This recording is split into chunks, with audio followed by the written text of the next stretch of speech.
Debate between Donald Trump and Joe Biden is going to be tonight, and yes, I will be watching it and doing commentary on it. My question is, though, is there going to be a backup plan if he falls on his face, if Biden falls on his face? Or are we just going to keep pretending that we all don't see what's going on there? Because I want to remind everybody that this is a choice. This is a choice. They could replace Biden. Biden could step down, but they have chosen not to. And my guess is because they don't actually care. They don't really care if they lose the election. Republicans and Democrats love to be out of power. Both of them do, because they like to be controlled opposition. They get to do their little hearings and post the clips on Twitter to pretend they're fighting for the people. They get to go on TV and call the other one a dictator. So they love being out of power. I don't think the Democrats actually care about winning. Because if they did, when they talk about things like Project 2025, if you really care about that, if you are genuinely worried about that, why are you running someone who has a 30% approval rating? Why are you running someone that won't barely be able to debate because he can't talk? Whatever happens at the debate tonight, and my prediction is that Biden will lose, that Trump will probably yell a lot, and Trump will probably scream over him, and Biden will get frazzled, and he won't talk about anything that's important. Because the problem is that even that the good things that the Biden administration has done, they don't know how to message or even talk about, and they won't. But Republicans always lie with passion. So Trump will get up there and he'll lie and he'll say all these things that aren't true and he'll make up shit about the border, but he says it with so much conviction that people believe it. And then the Democrats are so weak and feckless and useless that even when they need to come out and come after Trump for what happened with Roe v. Wade, or for the fact that the whole GOP is trying to make contraception illegal, he won't be able to get that out. I'm expecting it to be a disaster nonetheless, but my prediction is that Trump will come away with the perception that he won. What do you guys think? Oh, and one more thing I forgot to add.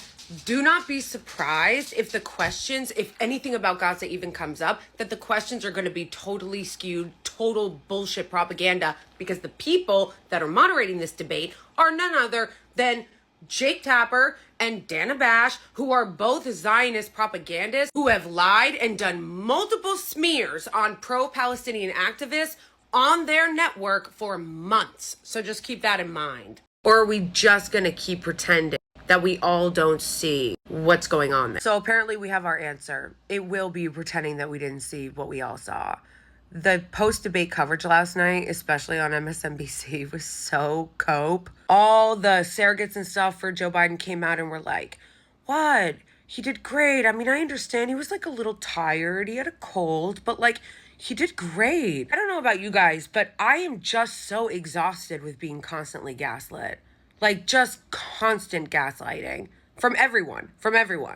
Because for years we've been gaslit from MAGA. MAGA's been gaslighting us for years, telling us insane shit like, not only did Trump really win in 2020, he actually never stopped being president. They love to cry about the protests that happened in 2020 as if it didn't happen on Trump's watch. Or they just pretend COVID never happened. They'll be all, are you better off today than you were 4 years ago? Playboy, 4 years ago, we were trapped in our houses. You point out, like I did on one of my videos yesterday, that he lied like 100 times during the debate, and some MAGA cultist comes into my comments and is like, when did he lie?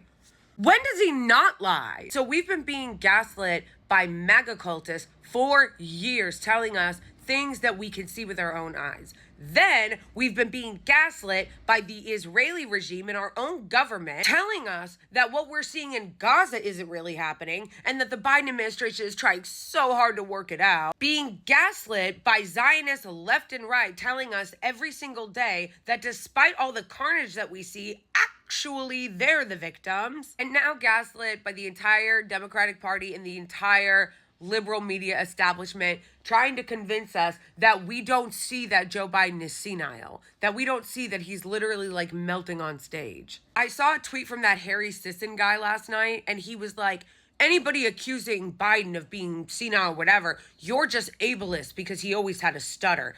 That is gaslighting. No one was making fun of the fact that Biden had historically had a stutter. And to pretend that what people are noticing is his stutter rather than the fact that he is so old and so feeble and like could barely talk is gaslighting. That level of gaslighting is really next level, because then you have the other Biden supporters that are a little bit more willing to acknowledge how like feeble and old he looks and acts, but they'll point out his accomplishments and be like, yeah, but Biden did the infrastructure bill and the PACT Act and he's got a good, union and good FTC. Here's the thing, he can't say that. Okay? So you coming out there and being like, look, I know he's on death's door and everything, or past it, but, he got the infrastructure bill. Well, he can't tout that. He can't say it because he can't talk. And the problem is with not being able to say it is that so many Americans, unfortunately, they fucking vote on vibes.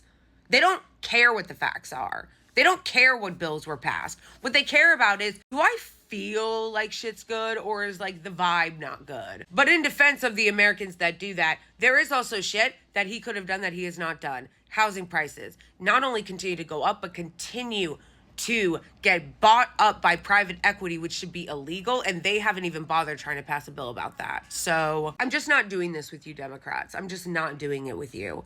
You want to defend Biden on the bills that have been passed, okay, fine. But you are not going to sit here and try to convince me that I'm not seeing what I'm seeing and that he is somehow vigorous behind closed doors when he literally could barely walk out on the stage.